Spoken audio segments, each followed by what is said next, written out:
akungabi nesimo esokwenza ukuthi usuke kuNkulunkulu. Kofika isikhathi lapho uzokuthesteke khona ukuthi njengoba uthi ufuna leyanto ungayifuna yini ngempela ube ubhekene noNkulunkulu kuphela. Sofika isikhathi and leso sikhathi leso sobe sikuthesta ukuthi ume kangakanani kuNkulunkulu.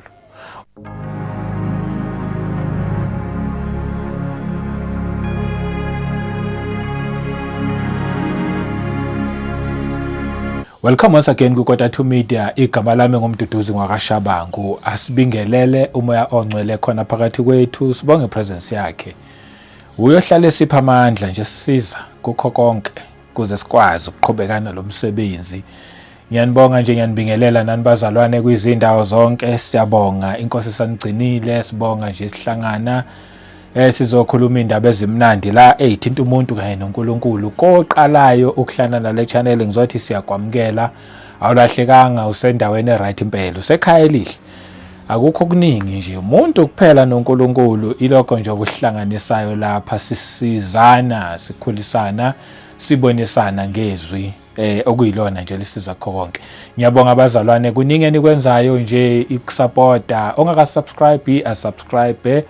Sibonge kwasebe subscribeile na ukhulisa lo msebenzi, siyabonga. Sibonge kwabalikeayo malanga wonke kwivideo nevideo nakuma comments. Siyanibonga nje bazalwane enikhulumayo kuhle, channel partners, ama members. Siyabonga nje ukuthi ni joine nibe ngama channel member. Kuyasiza, angifuni uqamba amanga ukuthi lo msebenzi lokhu uqhubekile kungenxa yenu nabaqhamukayo emaceleni nani futhi, ukuze lo msebenzi lokhu uqhubeka nje kungenxa yosizo lwenu. So nje siyalibonga kakhulu. Ngithi nje ngeke kubonakale manje kodwa ngelinye lamalanga inkosi iyakuveza ukuthi enanikwenza noma inikwenzayo na umphumela yakhona. Ngiyakholwa ngeke sikubone ngale kwethu nakuphela, saqala nje silokhu sila emhlabeni. Izibusisa inkosi izobile ukhiletha apha until sofikela ngale kwethu na nje. Ngiyanibonga, ngiyanibingelela. Asingeneni kwi-message yanamhlanje. Ngizoyithatha la encwadini kaJohn chapter 1. Asiqale ku verse 43, ihloko sakhona nje sithi Philip and Nathaniel la kuleli Bible engiliphethe. Verse 43 ithi ke, the following day Jesus wanted to go to Galilee, to befuna eGalilee, and he found Philip and said to him, follow me. Told Philip, uthi ku Philip ngilandele. 44, now Philip was from Bethsaida, the city of Andrew and Peter. Sathola uPhilip ukuthi uqhamuka kuphi. 45, Philip found Nathanael and said to him, we have found him of whom Moses in the law and also the prophets wrote, Jesus of Nazareth, the son of Joseph. Kusho ukuthi uPhilip wathi uJesmaya ethi follow me, uPhilip walandela. uPhilip wasethola ukuthi yey, nguye lo uMoses abhala ngaye. Wakuthola lokhu uPhilip khona okwenzeka kuPhilip ukuze abe na this revelation kuyena. Uyabona ukuthi uye lo Moses abhala ngaye, uyabona ukuthi nguye lo abaprofeti ababhala ngaye. So utshela uNathaniel ukuthi hey, simtholile lo Moses emthethweni nabaprofeti ababhala ngaye, uJesu waseNazareth indodana kaJoseph. 46, and Nathaniel said to him, can anything good come out of Nazareth?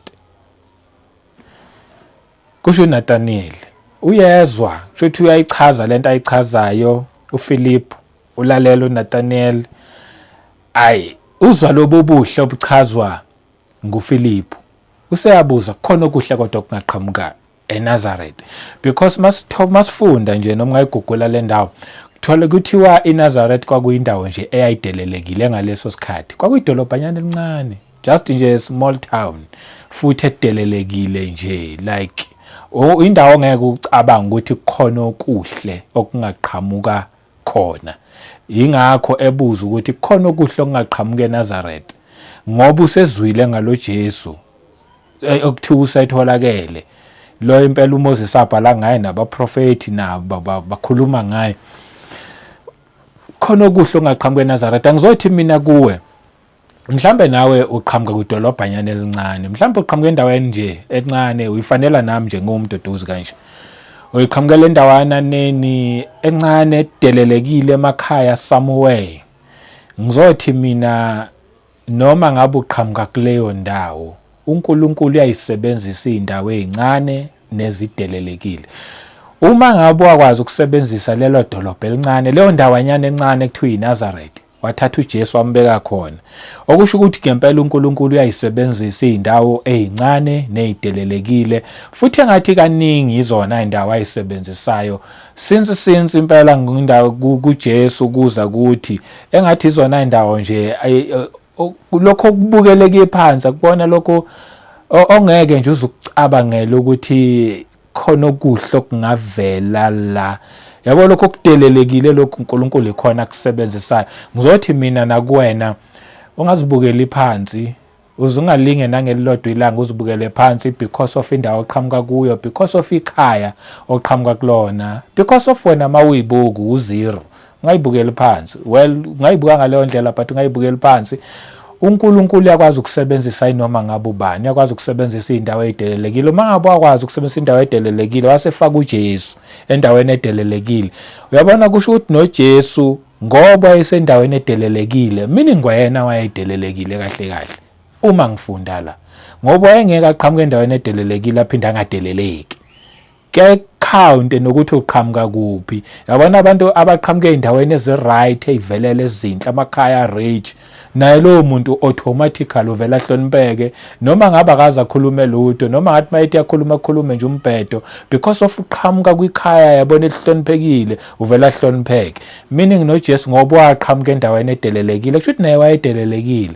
So ngizothi nawe ngakhathazeki ukuthi uqhamuka kuphi. uNkulunkulu khona nakuleyo ndawo, nakulelo khaya, empilweni yakho uNkulunkulu khona, ulokhu udelelekile kunjalo. Lalela-ke into eshiwo uPhilip etshela uNathaniel, because umangele uNathaniel ukuthi khona okuhle okungaqhamuka lapha eNazaretha. Ngiyayithanda impendulo kaNathaniel. La mina impendulo kaPhilip. Uthi Philip said to him, "Come and see." Wayengakakhuluma kanje uPhilip ukuthi yena akabonanga. Akambizi kuphela, izwa kahle, akambizi kuphela. Uyambiza, woza uzobona. Akathi kuphela woza, uthi woza uzobona. Khona ukubiza kuphelele kubizeni kuphela. Kodwa lana siyalithola lelizwi liyasibiza, lisibizela kuJesu Kristu. Yabona njengoba nami ngilifunda, ngizothi impela nje ngikhuluma ngoJesu Kristu yena yedwa, bekho omunye ngikhuluma ngaye. Lo wafa wavuka lokhulunywa ngaye la eBhayibhelini ngikhuluma ngaye. Iningi lethu siyasithi masibabiza abantu ozane kuJesu, kukhona ukuthethelelwa kwezono, kukhona ukuphila kuyingona phakade, sigcine ngokubabiza kuphela. Kufanele sithi masibabiza abantu sibabizela kuJesu Kristu, ngaphelele kubabizeni kuphela, sithi uzani nizobona. Ngiyamthanda nowesimama waseSamaria owathi uma ngabe sezwile lithi iBhayibheli wagcwala iSamaria lonke, ethi uzani nizobona. Lo ngitshele konke esengaye ngakwenza. Uyababiza uphinde uthi ngifuna nimbone. Uthi lana noPhilip, come and see. Nami ngizosho kanjalo. Ngizothi thina eseseza kuJesu Kristu, samamukela waba inkosi nomsindisi, ake sifikeleleke manje ku-stage sokuthi sifuna nokumbona. Ngoba noPhilip wambiza wathi woza uzombona noma woza uzobona. Asiqhubeke nayo. Jesus saw Nathanael coming toward him and said to him, "Behold, an Israelite indeed, in whom is no deceit." Yambona uJeseza. Uyambona uJesu njengoba embhekile, ebheka uNathaniel yeza, uthi kuyena bheka umNazaretha wangempela kuyokungena sici. uNathaniel ayizwa lento ku-48, athi uNathaniel said to him, "How do you know me?" Ungazi kanjani? Kuyamsurprise lokho. uNathaniel shuthi noNathaniel uyazazi ukuthi uwumNazaretha wangempela. Kuye nje kunasici. There's no deceit kuyena. Shuthi uyazazi naye. So uma ngazwa because yena akamazi, baqala ukubonana laba bantu. But ngiqala ukumbona lo muntu, but lo muntu uyangazi. How do you know me? Jesus answered and said to him, imphendula uJesu, "Before Philip called you." Yabonga phambi kokuba uPhilip akubize. lalela-ke, when you were under the fig tree, I saw you. Ngaphambi kokuba nje uFilipi akubiza uhleli lapha ngaphansi kwalesa sihlahla, ngikubonile. Le ndaba iyenza ubone ukuthi before abantu sibabizele kuJesu Kristu, uJesu suke babone eqala. Uthi before, ngaphambi kokuba kubize uFilipi, bese ngivele sengikubonile. Siyasithi mase sishumayelile sebephendukile abantu sebemamukela uJesu Kristu, sithi thina izimvu zami lezi, sithi abantwana bami lapha. Khona singakwazi before sibashumayeze, before bezwe izwi lika Jesu Kristu, before bezwe ngoNkulunkulu besizwe sibatshela, before baphenduke khona osuke babone eqala. uNathaniel wambona ehlele ngaphansi kwesihlahla.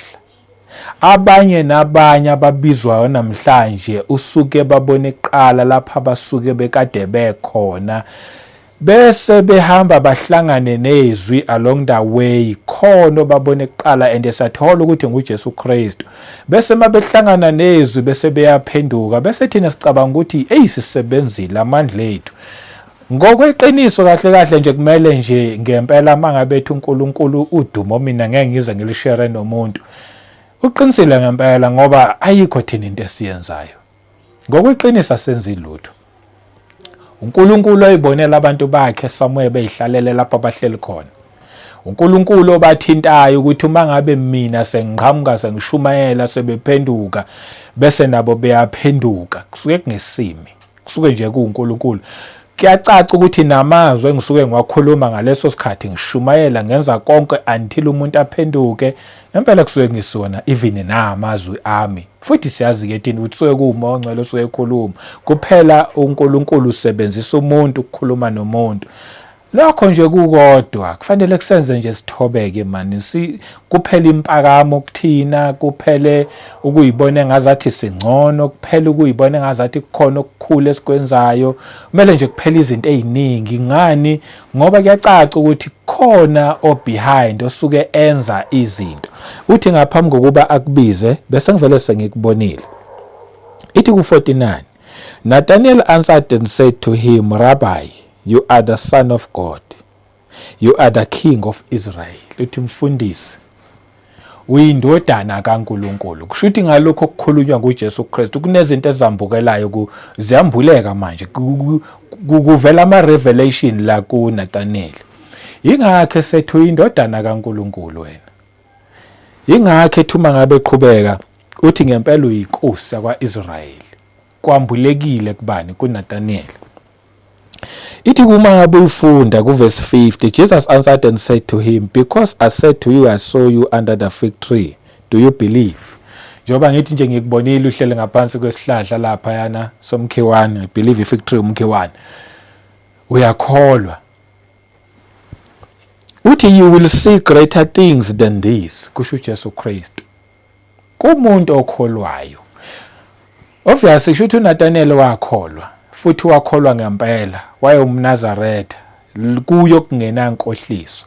Kufunakala uma ngabuza kuJesu Kristu vele ube uwe, yabona ube umduduzi impela, umduduzi. Kuba kungabi nankohliso, because uNkulunkulu uyakwazi ukubona inhliziyo yomuntu, uyakwazi ukubona ingaphakathi lomuntu, uyakwazi ukubona ukuthi ngempela umuntu uyaphenduka. Ngempela uma ngabe uthi uyakholwa, ngempela usuke ukholwa ngempela. Uma ngabe unjalo uziyasho la kuNathanael uthi you will see greater things than these. Yabona lokho okubonayo uthi uzobona okukhulu kunalokho. So uyakufakazela ngikusho la uJesu Kristu ukuthi masiza kuye akungaphelele ekuzeni kuye. Izwi yethu mayilunge iphelele, kungabi nazinto, singabi nabanye uNkulunkulu esibambelele kube sisaconsulta kubona la esahamba siyobuza khona. Asingabi nazo zonke lezo zinto lezo. Ukwenzelani? Ukuze sizobona. And not just ukubona, uthi you will see greater things than this. Sekusho uJesu Kristu. Ubani oshilo ekuqaleni? uFilipi embiza ethi come and see, ethi woza uzobona. Woza why shuthi azasho kanje uFilipi kuNathanael athi woza uzobona. uFilipi wayiyela yena kuqala wabona. wasekholwa ukuthi uma ngabe mina ngiyile kuJesu ngabona, definitely nawe Nathaniel njengoba ngubiza nawe uyofika ubone. And ngempela nangu uJesu Kristu nawe useyasho, you will see greater things than this. Nobona okukhulu kunalokho. Masiza kuJesu Kristu simkholwa nje bayinkosi nomsindisi wokuphila kwethu. Ngiyathanda ukuyigcizelela le ndaba. Kufanele masisifikile kuye bese siyakhula. Sifika kuye singabonanga, sikholwa singazange sabona lutho, sikholwa nje ngokuzwa sikholwa. Asidingi izinto ezibambekayo masiseza kuyena. noPhilip wabizwa wabona esefikile, wakholwa esalandela. noNathaniel naye waya eyibuza ukuthi ngabe kodwa kukhona into enhle engaqhamuka eNazaretha. Wathi uma esefikile khona waseqala ukubona ukuthi ngempela le indodana kaNkulunkulu le, ngempela le inkosi yakwa-Israyeli. Useyaqala manje useyabona. And akwangaphelela lapho uthi uJesu Kristu futhi uzobona okukhulu kunalokho. Sikholwa singazange sabona lithi iBhayibheli babusisiwe abakholwa bengabonanga. Wayasho kanjalo uJesu athi babusisiwe abakholwa bengabonanga? Ngoba kuqala ukholwa ungabonanga. Sewuthi-ke manje noma usubona wena kuyisibusiso ngenye indlela, ngoba okokuqala nje awuzange udinga ukubona before uzokholwa. Uye wakholwa ungazange wabona. So uma usuqala usubona sekuzibusiso ngendlela eyisimangaliso. Iyaqhubeka ke le ndaba. Siza kuJesu Kristu nje sizele nje ukuthi simkholwe, kungaphelele ekuthenini siyakholwa but masimazi. Kahle kahle kubona lokhu akusikhona ukubona noma yini noma ngabe ubani, but ukubona yena, ukwazana naye. Ukwenzelani? Ukuze singeke sidukiswe makuqhubeka isikhathi. Yabona umuntu owazana noJesu Kristu khohlwa ngeke uzumdukisa. Uma eduka uyobeduka nje ngoba ethanda ukuduka. Noma kungaqhamuka omunye oshumayela enye ivangeli owazana noJesu, uvele ezwe athi akusuyelo engimaziyo. Akusuyelo uJesu mina lo engimaziyo, lo ongambona, lo khulunywa ngaye la kusuye. Yini indaba? Kunzima lo muntu ukuthi ungamgudlula. Kunzima ukuthi ungamshifta kwifaith yakhe. Ngani? Ngoba kafikanga nje wajabulela ukuba umsonti, wajabulela ukuba imember yebandla, wajabulela ukuthi mase ngifikile esontweni ngaba imember yebandla ngathola bangani abazalwane. Ke kwamnandi ke sesabangani ke sesilokhu sihlanganyela nje, akajabulelanga lokho kuphela. Kodwa lo wathi uma esefika esontweni enkonzweni wafikela ukuthi ngifuna ukwazana noNkulunkulu, ngoba zofika izikhathi zobunzima. And mase ifikile izikhathi zobunzima zizokubuza ukuthi uyamazi yini lo mlandelayo.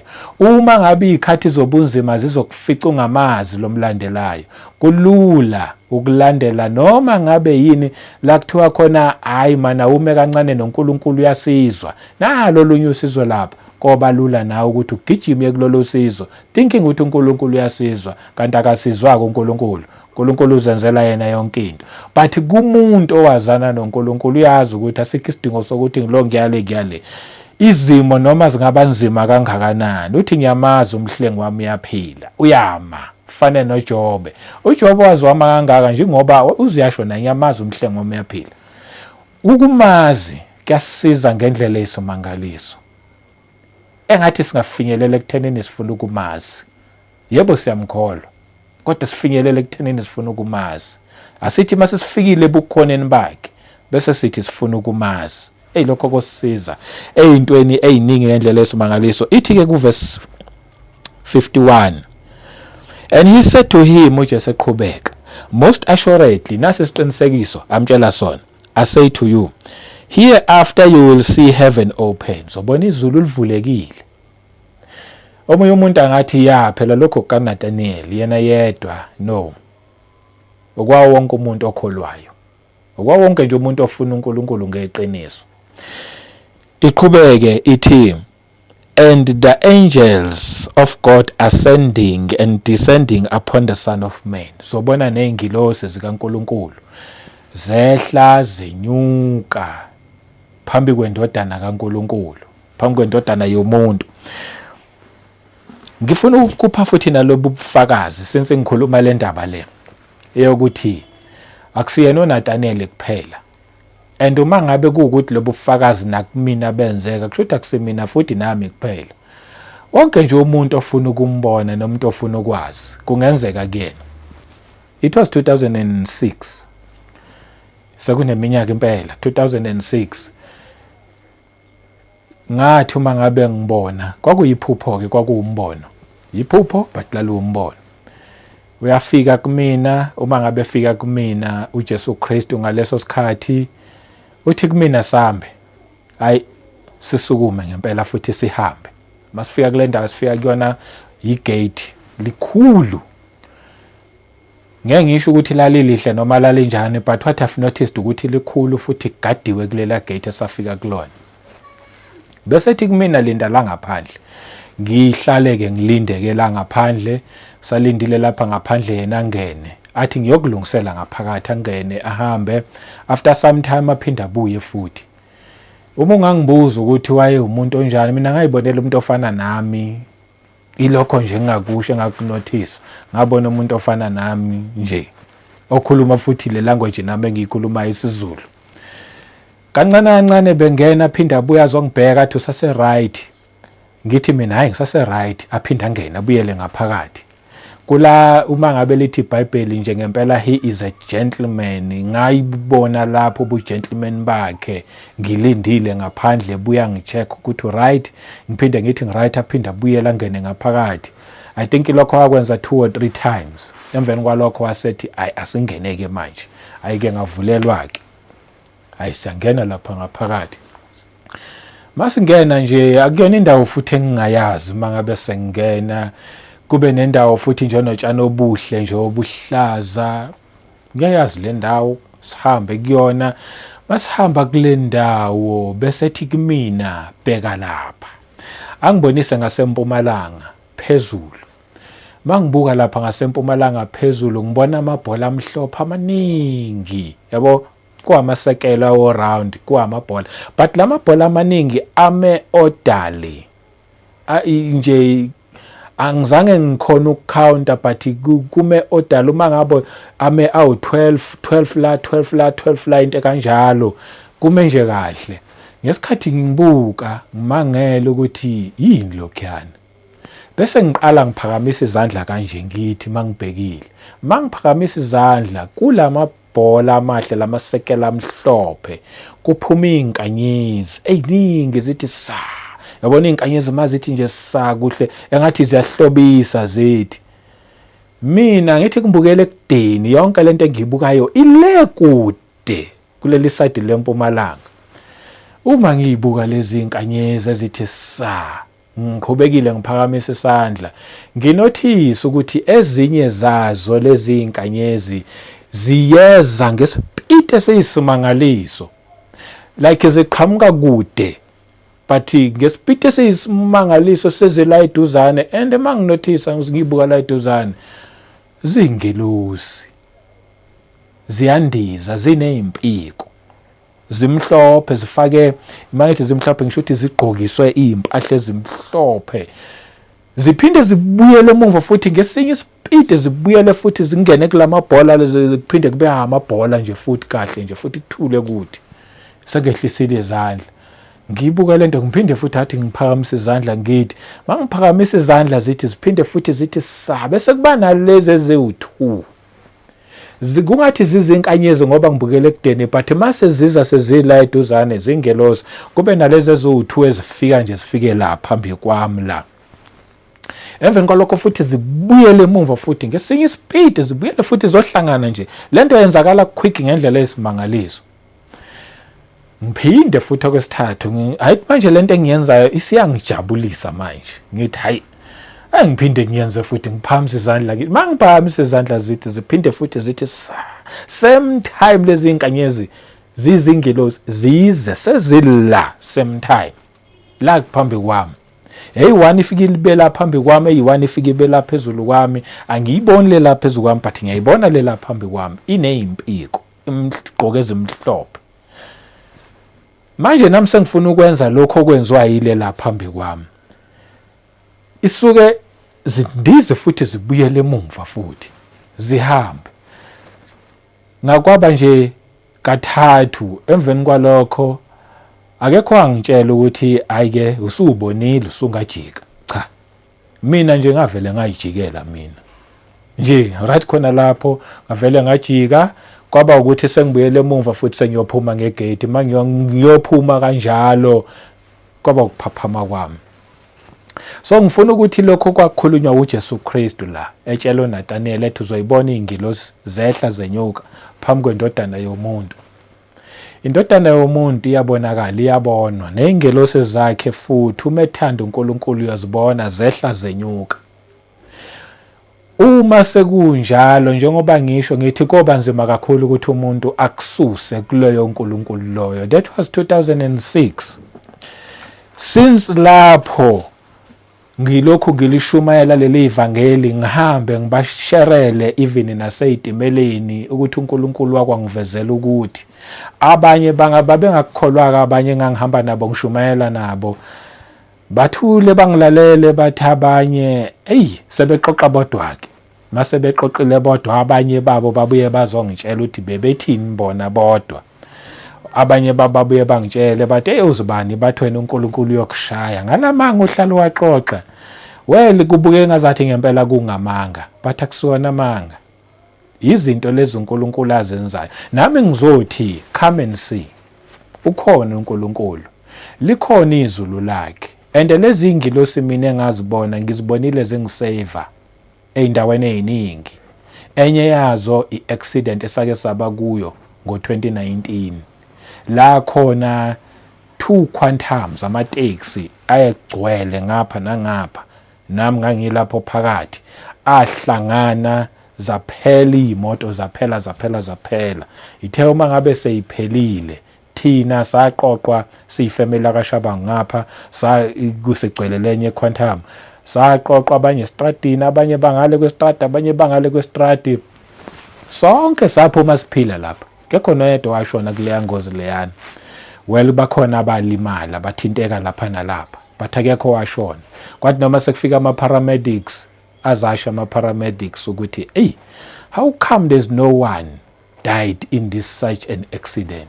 Ngangweze khuluma because ayisibuka ebuka imoto ndawo ezazimoshakale ngakhona, but uNkulunkulu ahlenga. Ngangazi mina ngingedwa ukuthi lezi ayingelosi shuthi zikhona zikwazile ukuhlenga, ngoba nami ngeke ngithi mangena kwequantum mangikhumbulile ngeke ngiyibuke futhi ngesikhathi sisanda kwenzeka nje that accident ngeke ngiyibuke ukuthi saphuma kanjani kulento saphinde futhi saphila sonke.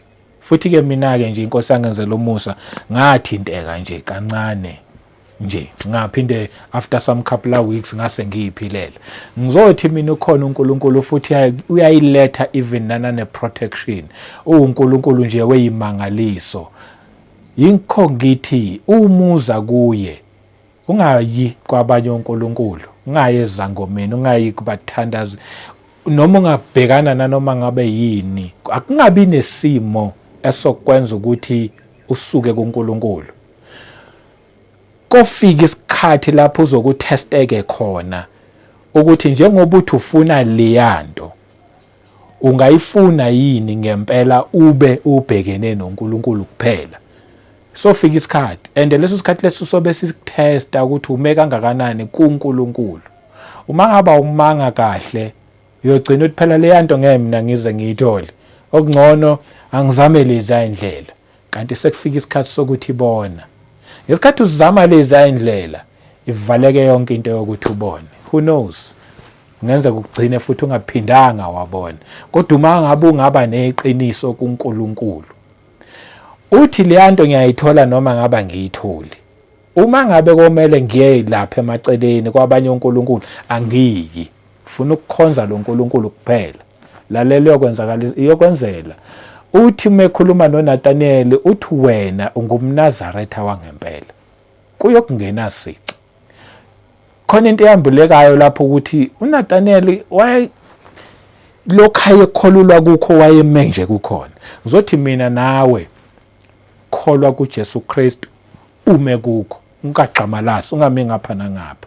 And then uzobona uNkulunkulu uyokwenzela imangaliso. Uyombona lo uNkulunkulu. That's why ngithi woza nawe uzobona. Ngomusa weNkosi uJesu Kristu asiphinde sihlangane kwivideo elandelayo. Amen.